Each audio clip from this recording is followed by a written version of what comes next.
Secondly, there actually is one. So forced military conscription.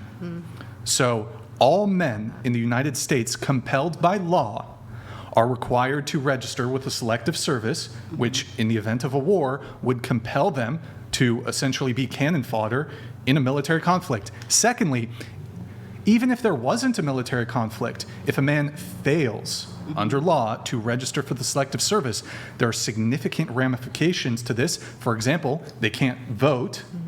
They are not allowed to have certain federal jobs, federal careers. They can't get student loans. They can be imprisoned and fined? It's a felony, $250,000 fine. There's some other potential ramifications. And women are not subject to that, by the way.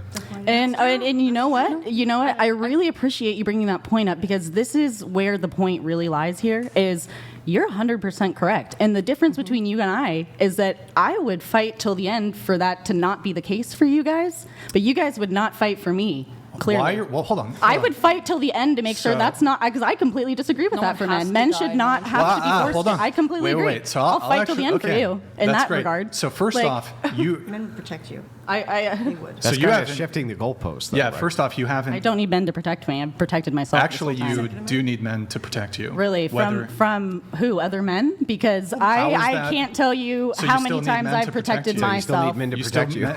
You need them to protect you. I don't need you guys to protect me. Can you stop interrupting? You got to allow people to actually. Yeah, I'm done. You need to allow people to actually speak instead of just constantly interrupting them. Okay. It's very simple. We let you talk. Okay. So, two things. First, you absolutely do need men to protect you. This may be by proxy, either through the military or through law enforcement officers. I'm assuming if somebody you know were to be murdered, you would not just protect yourself, you would not investigate it yourself, you would appeal to who? Primarily men who are in law enforcement. I'm assuming, unless you just, if someone you know who got murdered, you'd hope it wasn't investigated. I would appeal to law enforcement as a whole, not to specifically men in law enforcement.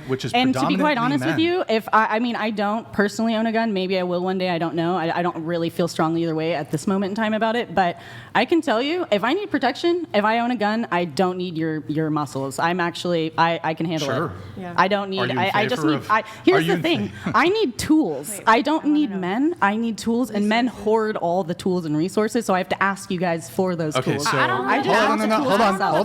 on. I can use them myself. I know how to use them. Men are stopping women from building guns? No, that's not what I said. Like, you're taking it literally because you can't look at the bigger picture. I'm saying that, like, I have always been in a position in every job I've been in, school, everywhere, is that there's a man who's in power over me that I have to go to get better. I have to go to get the promotion. I have to go to convince to write me a letter. No. Hold on. If I have the tools myself, I don't need you. Because I have to ask you for them. You need to stop because I know how to use them myself. You're not allowing me to go point by point on this. Now you're talking about promotions and stuff. Let's go back to the draft. So you made two claims there. You made the claim that, well, if I was in your position, I would advocate that men not be drafted. So let's talk about that. Okay. So I know you live in like fairy tale land where in your world, military conflict would never exist, even if women hold. Fairy tale. Even if. Hold on. Let me finish. In the same way you're strong. Okay. In your fairy tale world, even if women had all the power, held all positions of power, perhaps you think that there would not be any military conflicts. I think this is wrong. There would still be military conflicts regardless. So you're saying that you would advocate that there should be no draft period.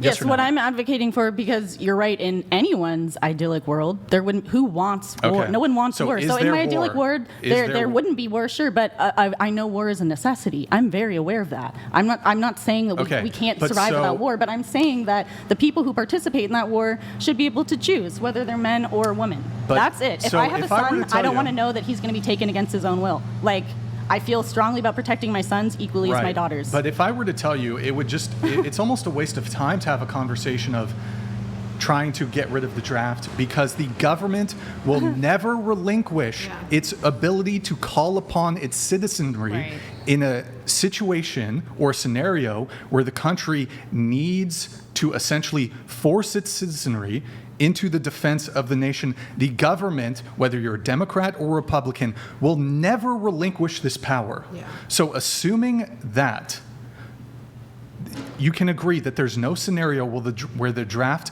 will never exist. You're That's a right. In the problem with the society that government. we've built, that's what I'm saying. Is a lot of shit in the society needs to be War- dismantled, okay. dude. Because But it war's doesn't. never It going doesn't away. work. War this and is not the conflict. only way that we can work. There's many war and different ways. conflict is never going to go away. You're right. It's not. But there's different ways to go about it. Is my point. And do I have all the answers? No. Okay, but is but the way so- we're doing it currently so- satisfying everyone? No. We need to do something different. That's what I'm saying. We need, and that's what is.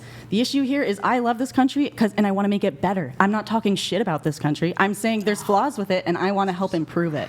Okay, but so you're saying I would advocate for you guys, but you guys won't advocate for me. So again, I'll say it again. There's no scenario where the government is going to relinquish their right to draft the citizenry. So then, wouldn't you agree that perhaps in this situation, women should also be subject to Yes, military that's conscription?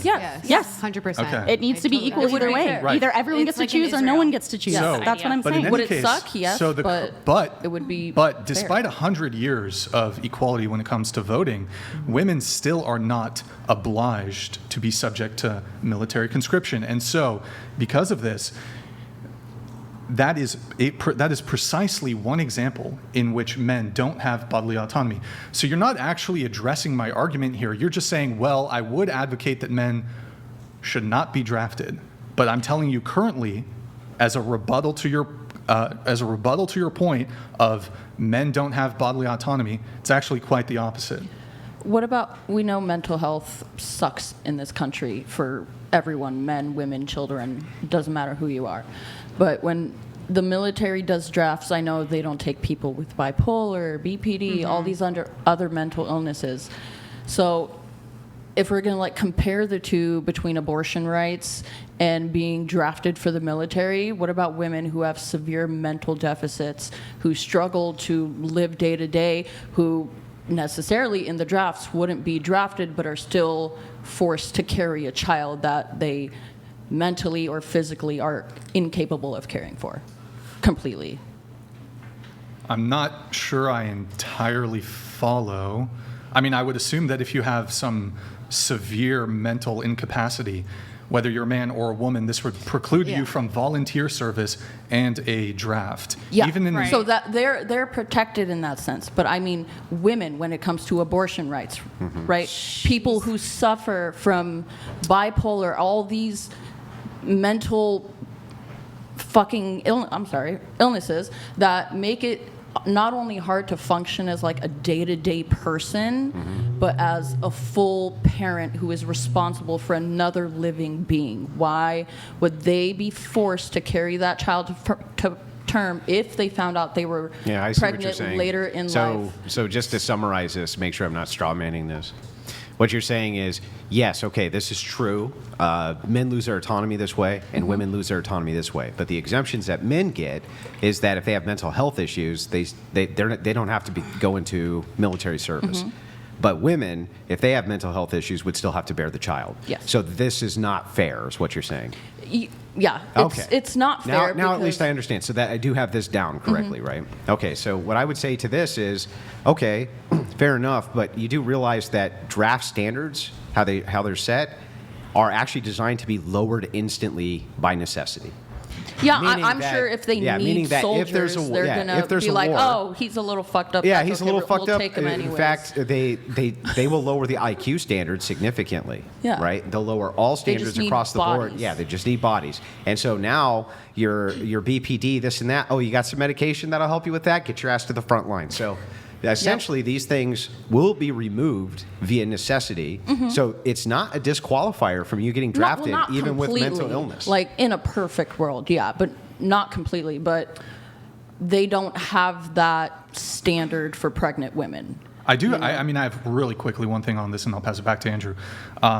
So when it comes to the draft, you'd be forced to do that by the government. The government isn't forcing you to have sex.